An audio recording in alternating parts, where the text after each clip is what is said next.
Ngayon, dapat sana ay araw ng pagdiriwang para sa initial public offering ng kumpanya ng asawa ko. Pero bago pa man ako makarating, nagsimula na ang selebrasyon. Subalit pagpasok ko sa venue, natuklasan kong ang dapat sanang selebrasyon ngayon ay isa ng kasalan. Ang presidente ng kumpanya, ang asawa ko, ang siyang bride ngayon. At ang groom ay ang bago niyang assistant na si Li Zefeng. Sa harap ng MC, nagpalitan sila ng sing-sing. Edo, sabi niya. Nagpalakpakan ang lahat. At ako, tumayo pa sa ibabaw ng mesa para pangunahan ang palakpakan. Kiss! Kiss! Nang makita ko ni Liu Ruyan, baka sa mukha niya ang gulat at pag-aalala. Yun si di ba't pinapunta kita para i-check ang overseas branch? Umalis ako sa venue. Sa likod ko ay ang maingay na selebrasyon. Hindi ako sinundan ni Liu Ruyan. Patuloy siyang nakangiting humaharap sa mga bisita. Na para bang walang nangyari.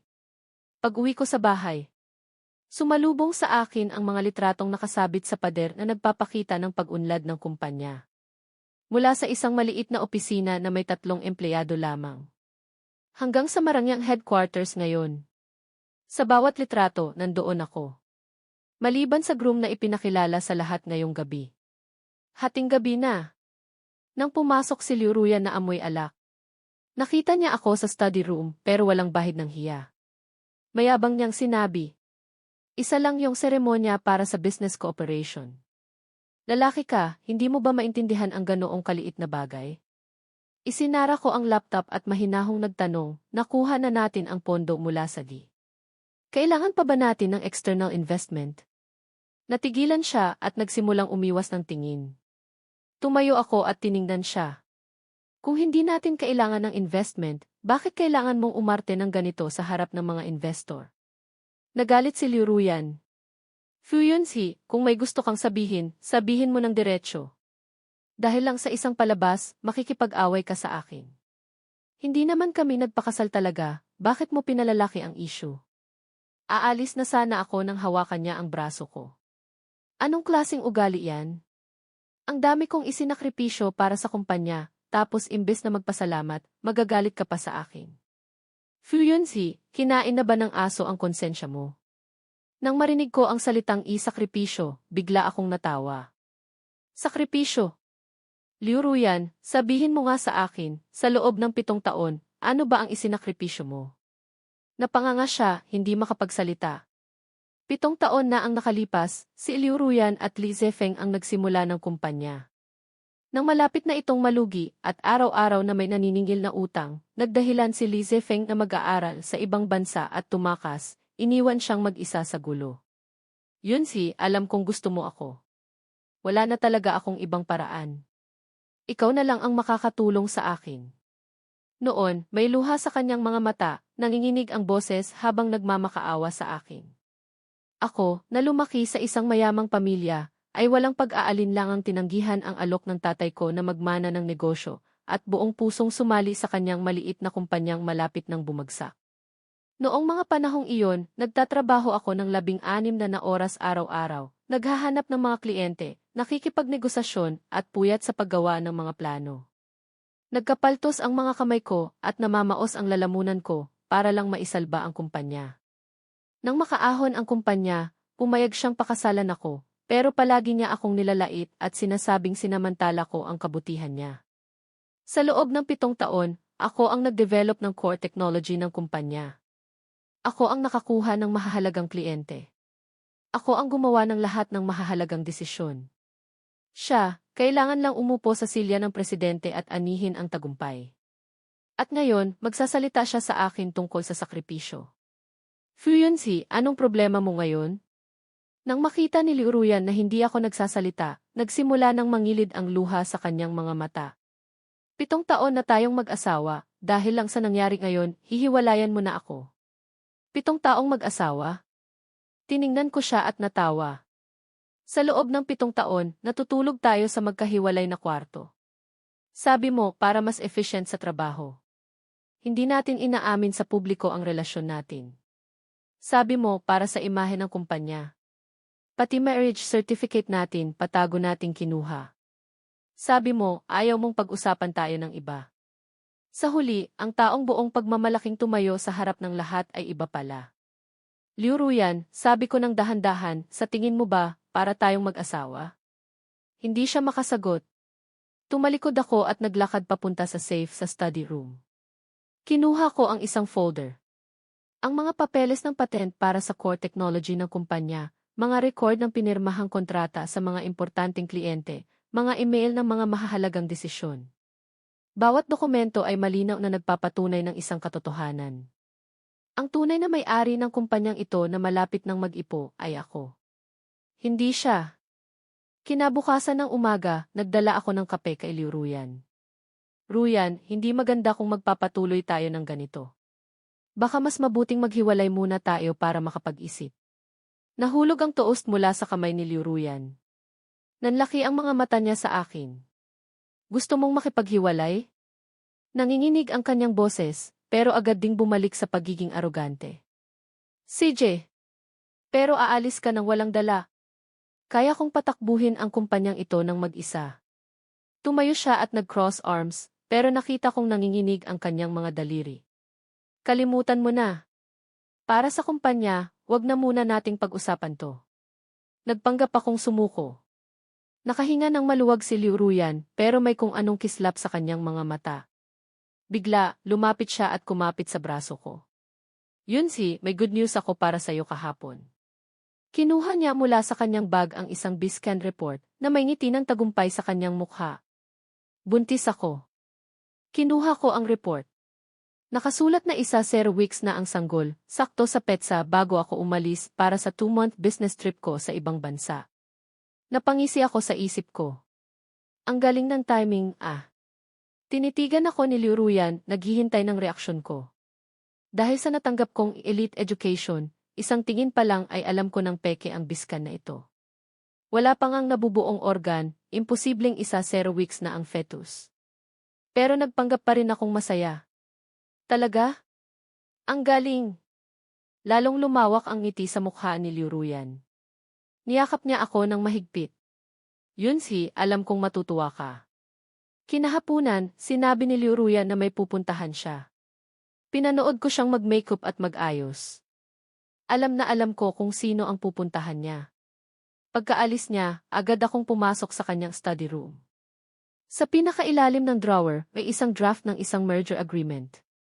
Ang Ruyan Tech at ang Overseas Investment Company ni Li Zifeng ay magsasama ng assets. Sa bagong kumpanya, si Li Zifeng ang may-ari ng 51% ng shares, si Liu Ruyan ay 39%, at ang natitirang 0% ay para sa mga kamag-anak ng pamilya Liu. At ako, wala man lang sa listahan ng mga may-ari ng shares. Nagpatuloy ako sa paghahanap at nakita ko ang isa pang pregnancy report. Ang petsa, 8 weeks. 2 buwan akong nasa ibang bansa. Malinaw na kung kaninong anak ito. May isa pang kasunduan sa ilalim. Malinaw na nakasulat. Si Fu Yunsi, bilang technical director, ay magpapatuloy na maglingkod sa kumpanya na may magandang sahod at benepisyo, ngunit hindi magkakaroon ng anumang shares. Ang kaayusang ito ay para mapanatili ang katatagan ng relasyon ng mag-asawa. Ang core technology na dinevelop ko sa loob ng 7 taon, ang mga kliyenteng nakuha ko, ang mga desisyong ginawa ko, lahat ay gagamitin nila ni Li Zifeng bilang dote. At ako, ni hindi man lang shareholder. Paano nga naman makakakuha ng pera nila ang isang kasangkapan lang? Kinunan ko ng litrato ang lahat ng dokumento at ibinalik sa dati nitong lugar. Dahil gusto niyang maglaro ng marumi, huwag niya akong sisisihin sa gagawin ko. Nang bumalik si Liu Ruyan ng gabi, may pamumula pa sa kanyang mukha mula sa date nila ni Li Zifeng. Kamusta ang usapan niyo ni Zifeng? Napag-usapan niyo ba ang tungkol sa kumpanya? Nag-aalala kong tanong na para bang walang alam. Umiwas ng tingin si Liu Ruyan. Nagkwentuhan lang kami. Nagbigay siya ng ilang suggestions. Lumapit siya na may parehong malambing na ekspresyon. Yunsi, pwede mo ba akong ihanda ng share transfer agreement bukas? Para sa kinabukasan ng anak natin. Para sa kinabukasan ng anak natin? Hindi ko naman anak ito, pero gagamitin niya ang batang ito para lokohin akong ibigay ang shares ko. Naman! Papahanda ko agad kay Secretary Lin. Mabilis akong pumayag. Dahil gusto niya ng kasunduan, bibigyan ko siya ng isang sorpresa. Tumango si Liu Ruyan ng may kasiyahan at naglakad papunta sa kwarto. Yunsi, samahan mo akong matulog ngayong gabi, pwede. Kailangan ng buntis na nag-aalaga. Lumingon siya at kumindat na may kaawa-awang hitsura. Umiti ako at tumango. CJ. Pero sa isip ko, ito na ang huling beses na aarte siya sa harap ko. Bukas dapat nang matapos ang laro. Kinabukasan. Pinahanda ko kay Secretary Lin ang 2 dokumento. Isa ay ang share transfer agreement at ang isa pa ay ang aking resignation letter. Ang format, bilang ng pahina, font at pagkakabind ay ginawa kong magkamukha. Kinagabihan, inilagay ko ang mga dokumento sa harap ni Liu Ruyan. Hindi man lang siya tumingala. Mabilis niyang tiningnan ang titulo at pipirma na sana. Yunsi, ang bait mo talaga. Panatag na ako ngayon. Hawak na niya ang ballpen at ang sulat niya ay parang lilipad na. Sinasadya kong harangin ang kamay niya. Ganito kahalagang dokumento, hindi mo ba titingnan ng maigi? Tiwala ako sa'yo, no, sabi niya nang naiinis, habang ang mga mata ay nakatingin sa pinto. May pupuntahan pa ako. Nagmamadaling makipagkita kay Li Zefeng, ano? Mabilis niyang pinirmahan ang parehong dokumento nang hindi man lang napapansin kung ano ang mga iyon.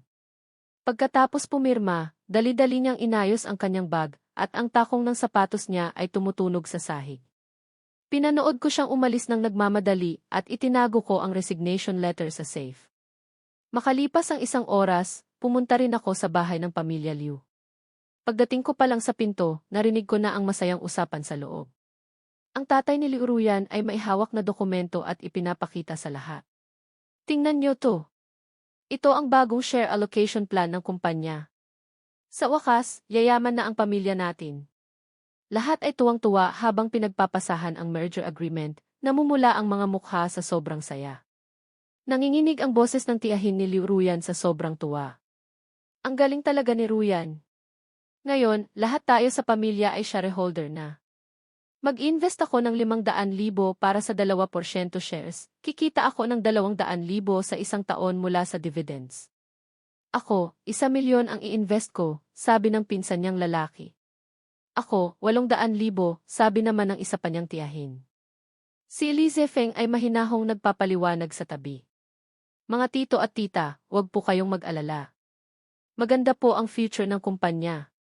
Siguradong malaki ang babalik sa investment niyo. Publicly listed company po ito, mahirap makabili ng shares. Lahat ay humanga sa kanya, tinatawag siyang biyaya para kay Ruyan at swerte para sa pamilya Liu. Biglang nagtanong ang pinsan ni Liu Ruyan, si Yunsi. Hindi ba siya mag-invest? Biglang tumahimik ang lahat. Nagkatinginan sila. Umubo ang tatay ni Liu Ruyan. Medyo special ang sitwasyon ni Yunsi. Sa ngayon, sapat na siya ang namamahala sa technology. Kung bibigyan pa natin siya ng shares, mababawasan ang parte ng pamilya natin. Hindi yon maganda para sa lahat. Sumang-ayon agad ang tiyahin ni Liu Ruyan. Nga! Isa lang namang high-level employee si Yunsi. Hayaan na lang natin siyang magtrabaho ng mabuti. Para rin to sa kanya, para hindi siya ma-pressure. Tumango rin ang nanay ni Liu Ruyan. Mabait si Yunsi, hindi siya bagay maging shareholder. At saka, malaki na ang sahod niya ngayon, dapat makontento na siya. Ang arrangement na ito ay makakatulong din para mapanatili ang magandang relasyon nilang dalawa. Lahat ay tumango, sumasang-ayon na ang arrangement na ito ay maalalahanin at tama. Naalala ko ang proyekto ng Huanan Group noong nakaraang taon, kung saan ang pinsan ni Liu Ruyan ang nakipagnegosasyon. Diretsahang tinawag na biglang yaman ang boss ng ibang kumpanya at sinabing malapit nang malugi ang Huanan Group. Ang deal na nagkakahalaga ng 30 milyon ay agad na nawala.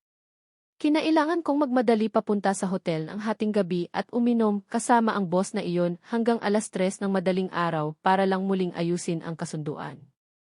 Kinabukasan, umuwi akong amoy alak, nais kong kausapin si Liu Ruyan, pero ang reaksyon niya ay hinding-hindi ko malilimutan. Fu Yunsi, naiinggit ka lang sa pinsan kong magaling. Isang kontrata lang yan, kailangan mo pang palakihin.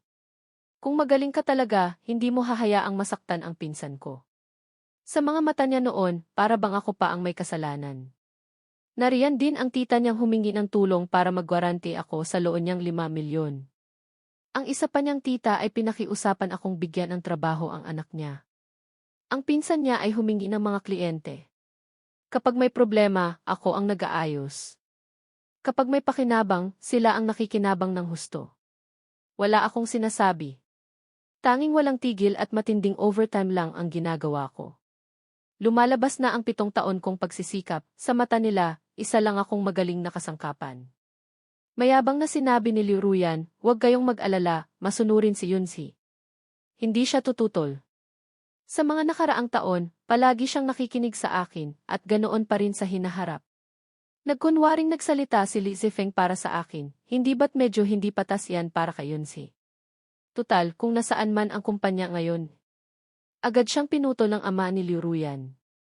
Anong hindi patas? Malaking swerte na niya na napakasalan niya si Ruyan. Ano pa ang gusto niya? Kung hindi dahil kay Ruyan, mararating ba niya ang posisyon niya ngayon? Sumabat ang tiyahin, mabait si Ruyan na kupkupin siya, pero lagi siyang nag-o-overtime, hindi man lang iniisip ang nararamdaman ni Ruyan. Kung ako ang tatanungin, dapat matagal na silang naghiwalay. Nakangiti ang ina ni Liu Ruyan. Buti na lang mayroon tayong Zifeng, kung hindi, para na siyang biyuda kahit buhay pa ang asawa. Hindi ko na napigilan at itinulak ko ang pinto. Lahat ay biglang tumahimik. Pilit na humiti ang ina ni Liu Ruyan. Nandito na pala si Yunsi. Halika, umupo ka. Nag-uusap lang kami tungkol sa mga bagay-bagay. Ang merger agreement sa mesa ay dali-daling itinago sa drawer ng coffee table. Tumingin ako sa paligid, nagkunwaring walang narinig. Pasensya na late ako. Ituloy niyo lang ang usapan niyo. Ngunit sa isip ko, napangisi ako. Talagang tingin sa akin ng mga taong ito ay tanga. Yunsi, sakto ang dating mo, sabi ng ama ni Liu Ruyan na tumikim. Pinag-uusapan namin ang pag-unlad ng kumpanya. Ano sa tingin mo? Anong bagay po? Tungkol lang sa ilang pagsasaayos sa shares, pautal-utal na sabi ng ama ni Liu Ruyan. Pangunahin para sa ikabubuti ng kumpanya. Nagpanggap akong walang alam at tumango. Basta't para sa ikabubuti ng kumpanya, wala akong tutol. Nang marinig ito, nakahinga ng maluwag ang lahat. Si Liu Ruyan ay mayabang pang kumindat kay Li Zifeng, na para bang sinasabing, kita mo na, sinabi ko sa iyong hindi siya tututol. Makalipas ang 1 linggo, opisyal ng kinalembang ng kumpanya ang kampana sa stock exchange. Si Liu Ruyan, na nakasuot ng custom-made na Chanel suit, ay nakatayo sa harap ng entablado, ang kanyang ngiti ay nakakasilaw. Bilang pinakamalaking shareholder, si Li Zifeng ay nakatayo sa tabi niya, magkahawak ang kanilang mga kamay na para bang nagdedeklara ng pag-aari. Salamat sa lahat ng sumuporta sa Ruyan Tech. Susuklian namin ang inyong tiwala ng pinakamagandang performance. Dumagundong ang palakpakan. Nakatayo ako sa likuran ng mga tao, pinapanood ang mag-asawa sa entablado. Hinanap ako ng mga mata ni Li Zifeng sa karamihan. Nang makita niya ako, kumislap ang kanyang mga mata sa tagumpay. Inakbayan niya si Liu Ruyan, sinasadyang ipagyabang ang kanilang relasyon sa harap ko. Sa party ng selebrasyon, naroon ang lahat ng kamag-anak ng pamilya Liu. Ang tiyahin ni Ruyan, na nakasuot ng kumikinang na gintong gown, ay nagyayabang sa lahat. Lahat kami sa pamilya ay may magandang mata sa investment. Matagal na naming nakita ang kakayahan ni Ruyan at Zifeng. Sa pagkakataong ito, lahat kami ay sumali at napakaganda ng kita.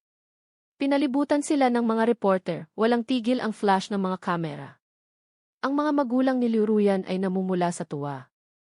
Salamat sa propesyonal na gabay ni Zifeng, narating ni Ruyan ang tagumpay niya ngayon. Yung iba, trabahong pang-execution lang, hindi mahalaga. Ang kanilang mga mata ay sabay-sabay na tumingin sa akin, puno ng paghamak. Ngayong nakakuha na sila ng pera, hindi na sila nagkunwari. Hawak ko ang isang baso ng champagne, nakatayo sa isang sulok na parang hangin. Sa tanghalian, nakita ko si Liu Ruyan, Li Zifeng, at ang kanyang mga kamag-anak na nagdiriwang sa essay room. Ang tiyahin ni Liu Ruyan ay nagtaas ng baso, matinis ang boses. Ruyan, ngayon daan-daang milyon na ang halaga mo, dapat ikaw na ang magdesisyon sa lahat. Nakangiting tumayo si Liu Ruyan, hindi na maitago ang kayabangan sa kanyang mukha. Sa totoo lang, may sorpresa pa akong ibabahagi ngayon. Bubuo kami ni Zifeng ng bagong pamilya at kumpanya. Natigilan ang lahat, at pagkatapos ay sumabog sa mas malakas na palakpakan, tinawag silang isang match made in heaven. Ang 7 taon naming maingat na pagsasama ay tuluyan ng nalunod sa palakpakan sa araw na iyon. Hindi na muling makikita ang liwanag. Lumapit sa akin si Liu Ruyan, nagkunwaring malambing. Yunzi, sa papel lang kami mag-asawa ni Zefeng, pero sa totoo lang, kasal na kami. Huwag kang maging sakim.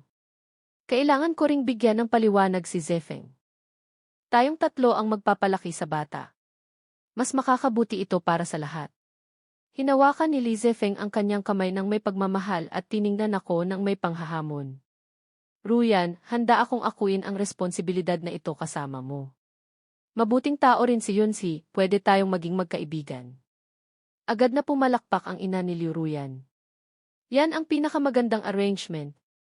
Mabait si Yunzi, bagay sa pag-aalaga ng bata. Magaling si Zefeng, bagay sa paghahanap buhay. Maganda si Ruyan, bagay na maging mukha ng pamilya. Bawat isa sa kanila ay may pakinabang. Nagtawanan ang lahat. Tinitingnan ko ang lahat ng ito nang walang emosyon. Medyo nagulat si Liu Ruyan sa aking katahimikan, ngunit hindi niya ito pinansin. Tumalikod siya at nakipag-toast sa iba. Pinalibutan siya ng mga empleyado, walang tigil sa pagsasabi ng mga papuri. Namumula ang kanyang mukha sa pagmamalaki, ngunit hindi niya napansin na wala ang mga malalaking kliyente ng kumpanya. Inakala niyang, gaya ng dati, susunod ako sa lahat ng gusto niya at aayusin ang kumpanya. Isang masayang pananghalian para sa kanila. Hanggang sa magbukas ang merkado sa hapon, ang mga numerong matatag sa screen ay biglang nagbago. Ang ingay ng pananghalian ay biglang tumigil. Sa sandaling magbukas ang merkado sa hapon, ang presyo ng shares ng Ruyan Tech ay parang isang malaking bato na gumulong mula sa isang talampas. Sa loob ng ilang minuto, bumagsak ito ng higit sa 30%. Sa isang minuto, ang presyo ay bumagsak mula 52 yuan patungong 48 yuan. Pagkatapos ng 2 minuto, 45 yuan. Pagkatapos ng 5 minuto, bumagsak sa ilalim ng 40 yuan. Naging magulo ang buong trading hall. Nagsimulang magbenta ang mga investor dahil sa takot. Ang pulang K-line chart ay sumasakit sa mata ng lahat. Anong nangyayari? Biglang tumayo ang ama ni Liu Ruyan. May nananabotahe. Nanginginig ang boses ni Liu Ruyan. Hawak ko ang aking tiyampag, pinapanood ang kulay na unti-unting nawawala sa kanilang mga mukha. Sunod-sunod ang tunog ng telepono. Pumasok ang EC department. Presidente, nagpadala ng termination letter ang Huanan Group. Gusto na ring mag-pull out ng Jending Investment. Lahat ng overseas clients di. Agad na namutla ang mukha ni Liu Ruyan. Nahulog ang baso ng alak sa kanyang kamay. Ang mga kliyenteng iyon, bawat isa sa kanila ay 7 taon kong pinaghirapan. Fluency. Itinuro ng ama ni Liu Ruyan ang screen at sumigaw. Ikaw ba ang may gawa nito? Sumigaw ang tiyahin ni Liu Ruyan. Sabi ko na nga ba't malas siya? Hindi niya makitang umuunlad si Ruyan. Lumapit ang pinsan niya para kwelyuhan ako. Hayop kang walang utang na loob. Itigil mo na to habang may oras pa. Ibinaba ko ang aking baso at kinuha ang isang dokumento mula sa aking bulsa. Mga ginoo at ginang, sa legal na usapin, ang anumang operasyon ng Ruyan Tech ay wala nang kinalaman sa akin. Nang makita ni Liu Ruyan ang mga salitang resignation agreement, para siyang tinamaan ng kidlat. Kailan eh? Nanginginig ang kanyang boses. Noong gabing ikaw mismo ang pumirma, ipinakita ko ang dokumento sa lahat. Nagmamadali kang umalis para makipagkita kay Li Zefeng, ni hindi mo man lang binasa ang nilalaman. Tumigil ang hangin.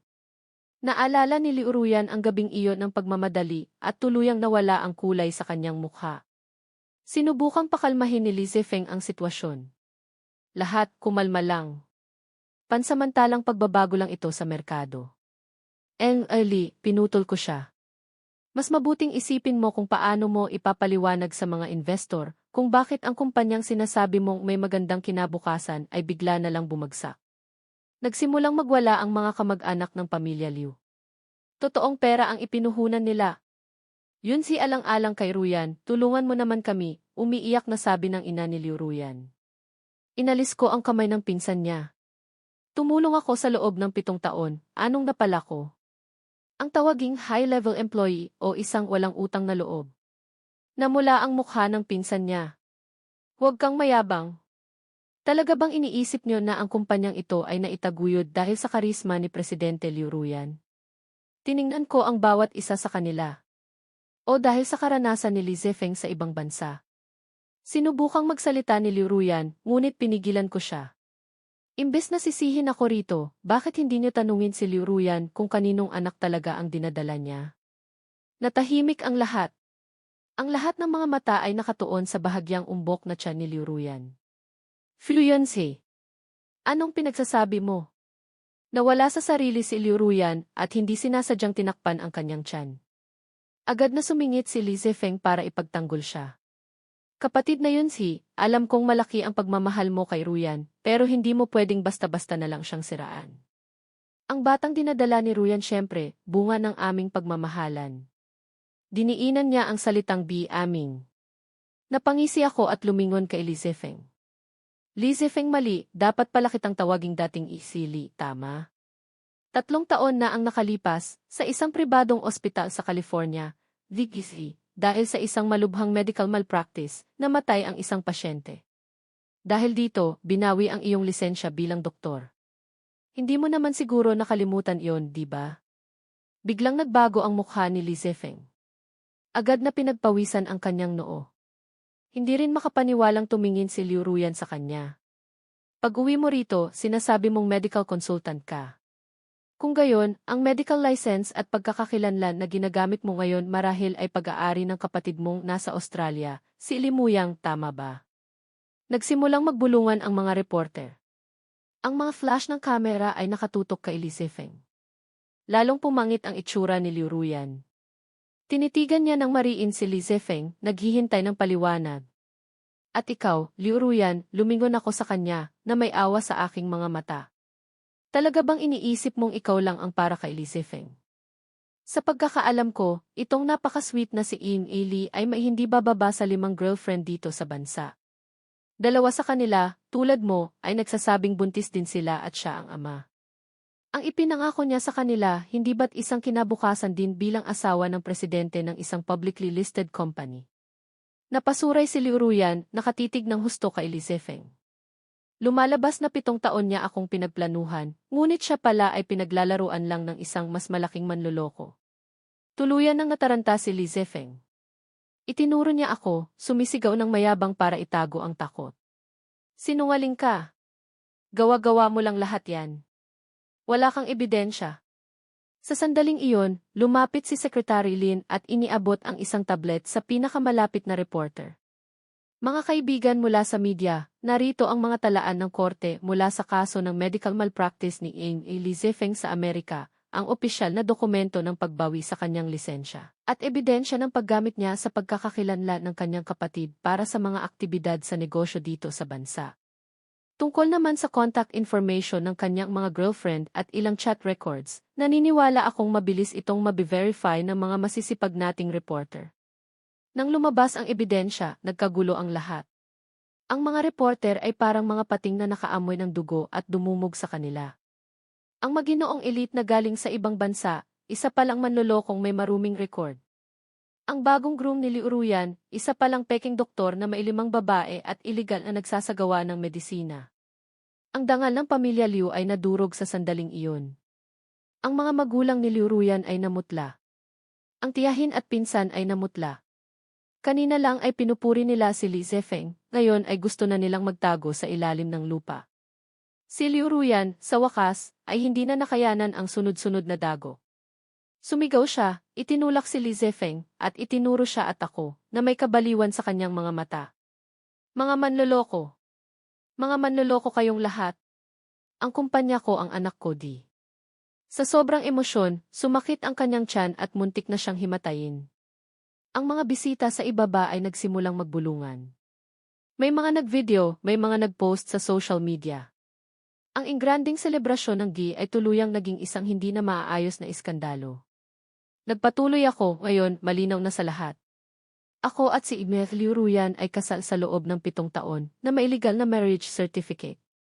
At itong si Ing Li Zefeng, ang siyang third party sa aming pagsasama. Ipinakita ni Secretary Lin ang scanned copy ng marriage certificate.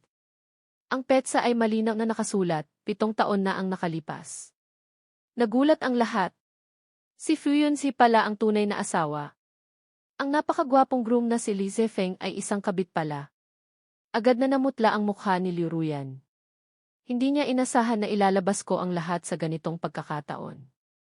Sa tingin niyo ba, ang 7 taon ng tagumpay ng Ruyan Tech ay dahil lang sa galing ni Liu Ruyan sa negosyo? Tanong ko sa lahat. Ang mga rounds of financing, ang mga malalaking kliyente sa ibang bansa. Alin sa mga iyon ang walang anino ng Fushi Group sa likod? Nagbago ang mukha ng mga senior investor. Fushi Group. Ang pamilyang Fu ng Jinhai City, may sumigaw. Muling tumunog ang telepono ni Secretary Lin, Vice President. Ayon sa utos niyo, lahat ng subsidiary ng Fushi ay itinigil na ang pakikipagtulungan sa Ruyan Tech. Kasama na ang mga supplier ng raw materials, logistics channels, at technical support. Bukod pa rito, ilang mga bangko na may partnership sa Fushi ay sinimulan na ang loan risk assessment at posibleng bawiin ang mga pautang ng mas maaga. Ito ang tunay na pagputol sa ugat. Ang buhay ng Ruyan Tech ay biglaang naputol. Sa wakas, napagtanto ng mga magulang ni Liu Ruyan kung gaano ako katindi. Lumapit sila at hinawakan ang aking braso, garalgal ang boses. Yunzi, manugang nagkamali kami. Pakiusap, patawarin mo na kami. Galit na nagbanta ang ina ni Liu Ruyan. Kung sisirain mo si Ruyan, huwag kang umasang magiging maganda ang buhay mo. Hindi madaling apihin ang pamilya Liu. Tinanggal ko ang kanilang mga kamay. Sa loob ng 7 taon, kailan niyo ako binigyan ng respeto na nararapat sa akin? Sa mata ninyo, isa lang akong magaling na kasangkapan, isang masunuring aso. Tungkol naman sa pamilya Liu, karapat-dapat ba kayong magbanta sa akin? Ang huling pantasya ng mga magulang ni Liu Ruyan ay tuluyang nawasak.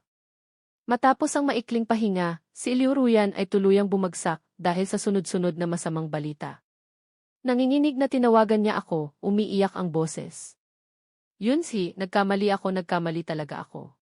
Nabulag ako, niloko ako ni Li Zefeng. Pakiusap, patawarin mo ako ngayon. Iligtas mo ang kumpanya, iligtas mo ako, magsimula tayo ulit, pwede ba? Ang bata hindi na natin kailangan basta't bumalik ka di. Pinakinggan ko ang kanyang pag-iyak, ngunit walang naramdaman. Bago pa man ako makasagot, mas malakas na kaguluhan ang narinig sa venue.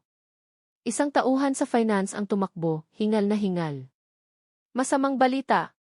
Tinanggay ni Li Zefeng ang natitirang cash sa account ng kumpanya, kasama ang sahod ng mga empleyado, mga 50 milyon. Nawawala na rin siya. Ang balitang ito ay parang isang malaking martilyo na tuluyang nagpabagsak sa nanganganib na Ruyan Tech. Mabilis na kumalat ang balitang tumakas si Li Zefeng, dala ang pera. Ang presyo ng shares ng Ruyan Tech, matapos ang maikling pagbabalik sa merkado, ay direktang bumagsak at hindi na nakabawi.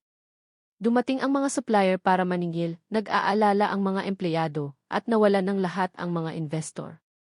Hawak ni Liu Ruyan ang telepono, pinapakinggan ang aking malamig na katahimikan, nararamdaman ang pagguho ng mundo sa paligid niya. Ang kanyang mga mata ay nagbago mula sa pag-asa patungo sa desperasyon, mula sa pagmamakaawa patungo sa galit, at sa huli naging abo. Fu Yunzi, nanalo ka. Pagkasabi nito, nagdilim ang kanyang paningin at tuluyan siyang bumagsak. Akala ko tapos na ang lahat. Nang matanggap ko ang tawag ni Secretary Lin, nasa opisina ako at pumipirma ng mga huling dokumento. Vice President, nahuli na si Li Zefeng, may pagmamalaki sa kanyang boses. Tinatang kanyang tumakas gamit ang peking passport. Ibinaba ko ang ballpen. Hindi ko naramdaman ang inaasahan kong kasiyahan. Ang resulta ay nasa isip ko na. Ang manloloko ay manloloko pa rin. Kahit gaano kagaling magpanggap, hindi ito tatagal sa masusing investigasyon. Kumusta ang tungkol sa Biscan? Napatunayan na. Ginamit ni Li Zefeng ang koneksyon ng kanyang kapatid para makuha ito mula sa ospital. Ang petsa at gestational age ay peke. Huminto sandali si Secretary Lin, nang malaman ni Liu Ruyan ang katotohanan, agad siyang isinugod sa ospital. Naiisip ko ang kanyang ekspresyon nang malaman niya ang katotohanan. Galit? Desperasyon? O hindi makapaniwala? Sa unang pagkakataon sa loob ng 7 taon, wala akong naramdamang simpatya sa kanyang sakit. Makalipas ang 2 araw, nakalabas na si Liu Ruyan sa ospital. Nakipagkita siya sa akin sa parehong coffee shop kung saan kami unang nag-date. Nakasuot siya ng itim na mahabang damit, napakaputla at pumayat ng husto. Yun si nagkamali ako, garalgal ang kanyang boses. Manloloko si Li Zifeng. Nalinlang niya ako. Inangat ko ang aking kape, hindi sumagot. Alam kong huli na para sa lahat pero huminto siya ng matagal bago magpatuloy, ang bata walang kasalanan ang bata. Muntik na akong mabulunan sa kape. Sa puntong ito, umaarte pa rin siya. Anong gusto mong sabihin? Inangat ni Liu Ruyan ang kanyang ulo. Yun si, pwede tayong magsimula ulit. Kapag ipinanganak na ang bata, ituring natin siyang atin. Maghanap tayo ng surrogate at sabihin sa lahat na ganoon. Biglang tumahimik ang coffee shop. Tiningnan ko ang babaeng ito sa harap ko at parang naging estranghero siya. 7 taon hindi ko pala siya talaga nakilala. Liu Ruyan, mahina kong sabi, talaga bang iniisip mo na sa puntong ito, gusto pa kita? Agad na namutla ang kanyang mukha. Makalipas ang 3 araw, lumabas ang usapang ito. Ang media ay gumamit ng napakaangkop na headline, ang pinakawalang hiyang iskandalo ng taon, ang maskara ng kabutihan ng presidente. Pinagtawanan ng buong lungsod ang kawalang hiyaan ni Liu Ruyan. Sa unang pagkakataon, naramdaman ko ang saya ng paghihiganti. Mabilis na lumabas ang resulta ng investigasyon sa Ruyan Tech, financial fraud, fraudulent listing, napakalaking halaga. Si Liu Ruyan, bilang legal representative, ay hindi makakataka sa responsibilidad. Nang iposas ang kanyang mga kamay, sa wakas ay umiyak siya. Hindi pag-iyak ng sama ng loob, hindi pag-iyak ng galit, kundi pag-iyak ng desperasyon. Habang dinadala siya palayo, nakatingin pa rin siya sa akin na may kaawa-awang ekspresyon na para bang may inaasahan siyang gagawin ko. Hindi ako sumagot. Hindi ko kailanman ninais ang panalo. Ang gusto ko ay ang kanyang puso. Ngunit ngayon, naiintindihan ko na may mga bagay na hindi maipipilit. Makalipas ang 1 linggo, may isa pang balita, namatay si Li Zifeng. Habang dinadala, inatake sa puso at hindi na naisalba. Nang marinig ko ang balita, inaayos ko ang mga natitirang problema ng Ruyan Tech. Sa wakas, malinis na siyang namatay, kalmado ang tono ni Secretary Lin. Tumango ako. Ang pagkamatay ng isang manloloko ay hindi karapat-dapat sa simpatya ng sinuman. Hindi na mapakali ang mga kamag-anak ng pamilya Liu. Ang pera na ipinuhunan nila ay nawala lahat. Ang ilan ay nasangkot pa sa investigasyon dahil sa pakikilahok sa ilang iligal na gawain. Nagsimulang mag-away-away ang pamilya Liu, nagsisisihan. Ang dating pagmamahalan ay biglang nawala. Kung alam niya ang aking pagkatao noon, ganoon pa rin kaya ang trato niya sa akin. Marahil hindi. Ngunit ano pa ang kahulugan ng ganoong pagmamahal? Sa sandaling iyon, tumawag si Secretary Lin, Vice President. Kakakuhang balita lang, nagka-aksidente ang mga magulang ni Liu Ruyan. Tumawag si Secretary Lin ng hating gabi, nanginginig ang boses. Vice President, ang mga magulang ni Liu Ruyan na aksidente sa sasakyan. Ibinaba ko ang aking baso ng red wine, hindi man lang tinaas ang tingin. Anong nangyari? Nang malaman ng ama ni Liu Ruyan na nahuli ang kanyang anak, agad siyang na-stroke. Nagmamadaling isinugod siya ng ina niya sa ospital, ngunit madulas ang kalsada dahil sa ulan at bumangga sa isang dump truck. Pareho silang namatay noon din. Dahan-dahang umikot ang red wine sa baso. Naalala ko ang mukha ng ama ni Liu Ruyan habang sinasabihan akong palamunin, naalala ko ang masasakit na salita ng ina niya na hindi ako karapat-dapat para kay Ruyan. Ngayon, mga patay na laman na lang sila. Naiintindihan ko. Ibinaba ko ang telepono at nagpatuloy sa pag-inom. Malakas ang ulan sa labas, tulad na nakamamatay na gabing iyon. Kinabukasan, may balita mula sa kulungan. Si Liu Ruyan ay umiiyak na parang baliw sa kanyang selda, hanggang sa mamaga ang kanyang mga mata. Yakap-yakap niya ang kanyang mga tuhod, paulit-ulit na sinasabi, Mom, Dad, nagkamali ako. Sa unang pagkakataon sa loob ng 7 taon, inamin niyang nagkamali siya. Ngunit huli na ang lahat. Hindi na makatulog ang kanyang mga kasama sa selda at sinimulan siyang ibuli. Anong drama yan? Namatay ang mga magulang mo, anong pakialam namin? Kasalanan mo rin naman. Ngayon ka nagsisisi. Huwag kang magpakaawa rito. Nakakadiri. Si Liu Ruyan ay iniwasan, tinanggihan at inapi. Ang dating mataas na presidente, ngayon ay wala man lang makausap. Makalipas ang isang linggo, nagdala sa akin ng sulat ang abogado. Sulat kamay ni Liu Ruyan, magulo at puno ng luha. Yunsi, sa wakas, naiintindihan ko na. Sa loob ng 7 taon, bulag ako. Ibinigay mo sa akin ang pinakamagandang pagmamahal, pero binaliwala ko ito. Iniligtas mo ang aking kumpanya, pero sinabi kong sinamantala kita. Tiniis mo ang 7 taon kong masasakit na salita, pero niloko pa rin kita. Hindi ako karapat-dapat na maging asawa mo, hindi karapat-dapat na maging asawa ng kahit sino. Kung may susunod na buhay, aalagaan kita. Ngunit sa buhay na ito, hindi na tayo pwedeng bumalik. Pagkatapos basahin, pinunit ko ang sulat at itinapon sa basurahan. Susunod na buhay? Hindi ako naniniwala sa kalokohang iyan. Naging maayos ang bankruptcy liquidation ng Ruyan Tech. Matagal ko nang inilipat ang lahat ng core technology patents sa aking pangalan. Malinaw na nakasulat sa prenuptial agreement. Ang mga kamag-anak ng pamilya Liu na nag-invest ay nawala ng lahat. Nakaupo ako sa opisina, tinitingnan mula sa bintana ang auction sa ibaba. Ang mga Hermes bag ni Liu Ruyan, mga Chanel suite, mga Cartier na alahas, isa-isang nabid. Pababa ng pababa ang presyo. Ang mga mamahaling bagay na dati niyang ipinagmamalaki, ngayon ay mas mababa pa sa basura. Sa wakas, tumawag ang tatay ko.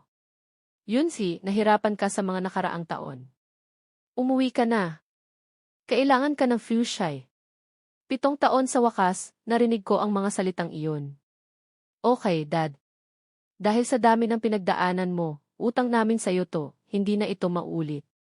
Ibinaba ko ang telepono, tinitingnan ang paglubog ng araw sa labas. Ang gusali ng Fuchsia Group ay kumikinang sa ilalim ng araw. Doon ang tunay kong tahanan. Ang 7 taon ng pagtitiis, ang 7 taon ng kahihiyan, sa wakas ay magtatapos na. Habang nag-aayos ako ng gamit para umuwi, nagmamadaling pumasok si Secretary Lee, namumutla siya, nanginginig ang boses.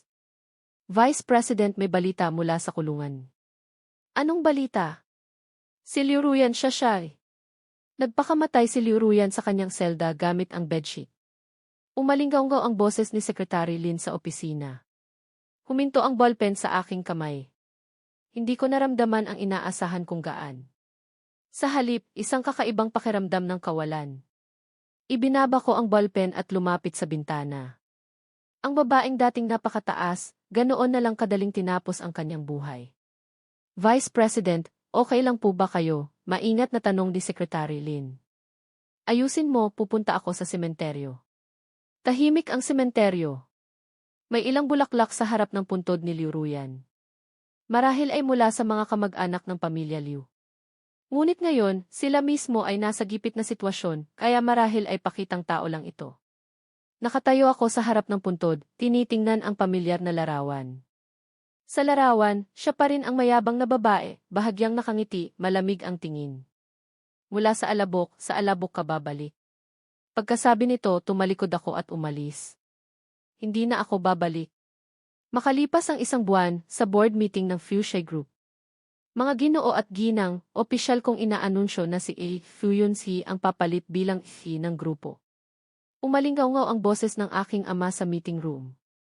Pumalakpak ang lahat ng miyembro ng board. Salamat sa inyong tiwala, kalmado kong sabi. Sa susunod na 3 taon, kailangang doblehin ang kita ng Fuchsia. May narinig akong paghinga sa meeting room. Doblehin? Imposible yan. Vice President, ang target na iyan ay D. Sinubukang tumutol ng isang matandang board member. Tiningnan ko siya. Kung sino ang may problema, pwede nang umalis ngayon. Wala nang nagsalita. Makalipas ang 1 buwan, patuloy na tumaas ang presyo ng shares ng Fuchsia. Makalipas ang 3 buwan, nakuha ng Fuchsia ang 3 malalaking proyekto. Makalipas ang kalahating taon, lumago ng 30% ang market value ng Fuchsia. Ang mga board member na dati nagdududa sa akin, ngayon ay yumuyuko na kapag nakikita ako. May mga bagay na nakatakdang makalimutan. Sa gabi, nakatayo ako sa tuktok ng Fuchsia Tower. Ang mga ilaw ng buong lungsod ay kumikinang sa aking paanan. 7 taon na ang nakalipas, isinuko ko ang lahat ng ito para sa isang babae. 7 taon ang lumipas, muli akong nakatayo rito. Ngunit iba na ang aking pananaw. Ang Fuyunsi na baliw sa pag-ibig ay patay na. Ngayon, nabubuhay ako para sa sarili ko. Tumunog ang telepono ko. Vice President, nakaschedule na ang itinerary niyo para bukas. Sa umaga, may international conference. Sa hapon, makikipagkita kayo sa ilang investor. Ibinaba ko ang telepono at huminga ng malalim. Bukas ay isang bagong araw. At sa wakas, pwede ko nang mabuhay ang tunay na ako.